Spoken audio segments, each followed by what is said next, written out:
अभिवादन स्वीकार कीजिए ब्रजेश मिश्रा का। और आप देखना शुरू कर चुके हैं द डिबेट। बहन भाइयों, भारत के पड़ोसी मुल्क नेपाल में क्रांति हो गई है। वहां की सरकार गिर गई। प्रधानमंत्री, राष्ट्रपति, मंत्रिपरिषद इस्तीफा देकर उन्हें भागना पड़ा। नेपाल हिंसा की चपेट में है।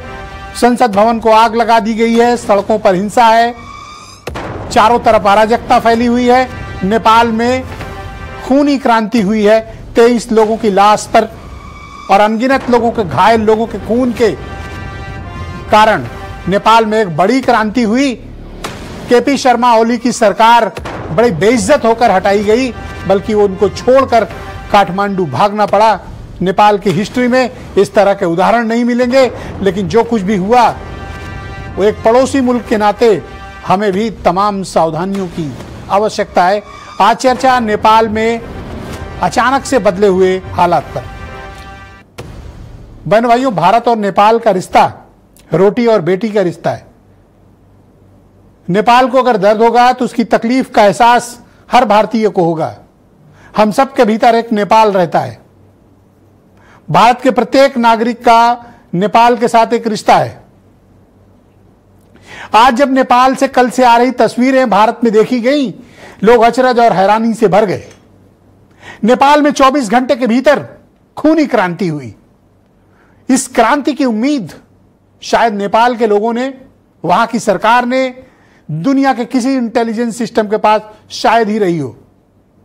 24 घंटे के अंदर वहां की युवा पीढ़ी, जिसे जेनजी के नाम से आंदोलन को नामकरण किया गया, उन्होंने क्रांति रच दी। 23 लोग मारे गए, लेकिन उनकी शहादत बेकार नहीं गई। केपी शर्मा ओली की भ्रष्ट सरकार को नेपाल से इन क्रांतिकारियों ने, इन आंदोलनकारियों ने, इन प्रदर्शनकारियों ने उखाड़कर सिर्फ फेंका ही नहीं, बल्कि उनको बेइज्जत करके काठमांडू छोड़ने के लिए विवश किया। वैसे केपी शर्मा ओली कोई भारत के प्रशंसक नहीं थे। प्रधानमंत्री बनने के बाद से उन्होंने भारत का कोई दौरा भी नहीं किया था और भारत के साथ उनके सहज संबंध भी नहीं थे। लेकिन जब से वो एससीओ की बैठक से चीन से लौटे थे, उनके अंदर का जो अहंकार था वो और जग गया था।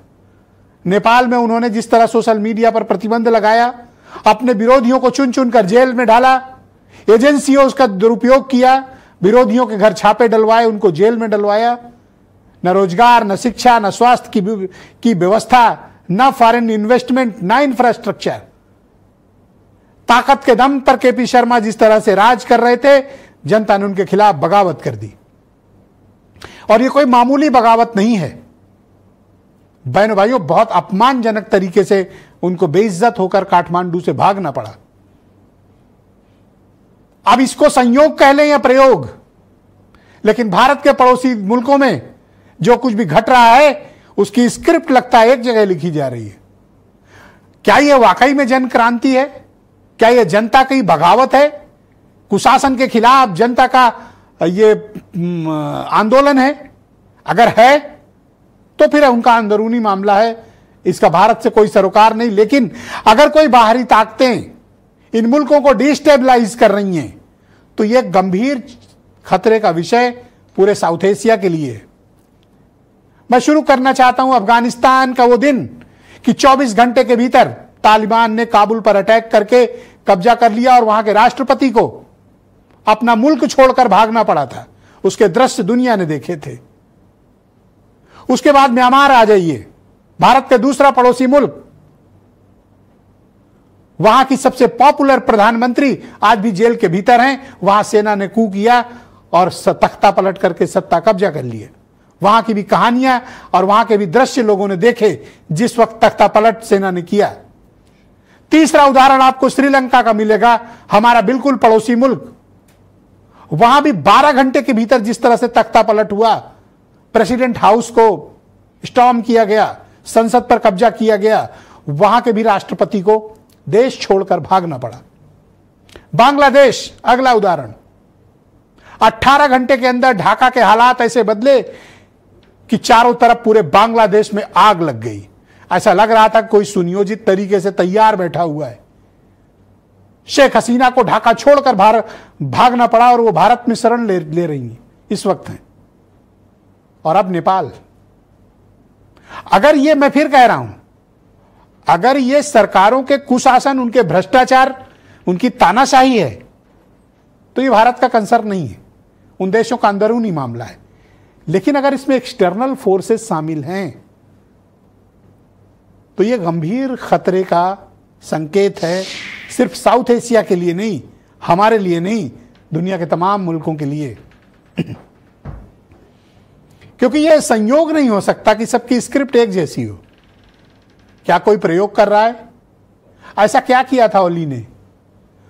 बहन भाइयों, ओली ने अमेरिकन कंपनियों पे हाथ डाल दिया था, सारे ऐप बंद कर दिए थे, सारी सोशल मीडिया बंद कर दी थी, और वो सब थे अमेरिकन कंपनीज। क्या श्रीलंका ने भी वही किया था? बांग्लादेश अगर आप जाएंगे तो शेख हसीना का वो स्टेटमेंट, उस आइलैंड पर किसकी नजर थी, वो भी देखें। अफगानिस्तान का मामला भी अमेरिका से ही जुड़ा हुआ है। मैं किसी को ब्लेम नहीं कर रहा, ना मैं किसी पर डाउट कर रहा हूं,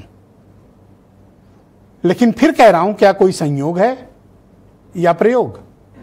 नेपाल की जनता का गुस्सा जायज है, ऐसे भ्रष्ट तंत्र के खिलाफ आंदोलन होना चाहिए, लेकिन इतना बड़ा रिसोर्स, इतनी बड़ी ताकत की एक 18 घंटे के भीतर एक ताकतवर काठमांडू की सरकार को घुटने ही नहीं टेकनी पड़े, अपमानित होकर काठमांडू छोड़कर भागना पड़ा, मंत्रियों को बेइज्जत करके दौड़ा दौड़ा कर पीटा गया, संसद भवन के भीतर पेट्रोल और डीजल के टैंकर घुसाकर विस्फोट किए गए, प्रधानमंत्री राष्ट्रपति का निवास फूंक दिया गया। यह सामान्य घटना नहीं है बहनों भाइयों, यह एक असाधारण डेवलपमेंट है हमारे पड़ोस में। हमें चौकन्ना रहना चाहिए। क्यों? इसीलिए तो डिबेट बुलाई है। तो आज की ये परिचर्चा में हम शुरू करें, पहले मैं चाहता हूं कुछ स्टेटमेंट आप सुन लें। Corruption! We are fighting against corruption. This is the motto of our protest. Fighting against corruption. हत्यारा सरकार, नेपाल हत्यारा सरकार। हमारा मकसद इतना ही है, हम जो आवाज उठा रहे हैं, हमारे जो राइट्स है, अधिकार है, बोलने की आवाज, हमको न दबाया जाए। हमारी जो आवाज थी, सोशल मीडिया की आवाज थी कि सबके सामने हम बोल पा रहे थे, कोई भी प्रॉब्लम होती थी, कहीं भी घूसपेट हो रही थी, कहीं भी करप्शन हो रहा था, तो आदमी फटाक से फेसबुक पे लेता था और दिखा देता था। वही ये मेन जड़ है कि उन्होंने बंद कर दिया। काम चोर है, भ्रष्टाचारी है, और ये देश के लिए ये दिन 2 दिन में सब कुछ कर दिया। ये इस नेता सब ने हमारा 19% खा दिया, और अब हम लोग का प्रधानमंत्री होना चाहिए, और अब हम ये पार्टी का नेता नहीं मानते हैं। अब स्टूडेंट को ऐसे तरीके से मारेंगे तो कौन सा देश चलेगा? ये सब बहुत क्रूरल देश जैसा हो गया, क्रूरल शासन हो गया। ये तो ओली का शासन ऐसा नहीं चलता है, कोई देश में ऐसा नहीं चलता है। ये एशिया में ऐसा कम्युनिस्ट शासन में आता है, इतना छोटे देश में तो कैसे चलेगा? तो कभी भी ऐसा नहीं चल रहा है। हम लोग का डेमोक्रेसी लाया है, इतने आदमी मर गए डेमोक्रेसी लाया। ये ऐसा डेमोक्रेसी किसको चाहिए? किसी को डेमोक्रेसी ऐसा नहीं चाहिए।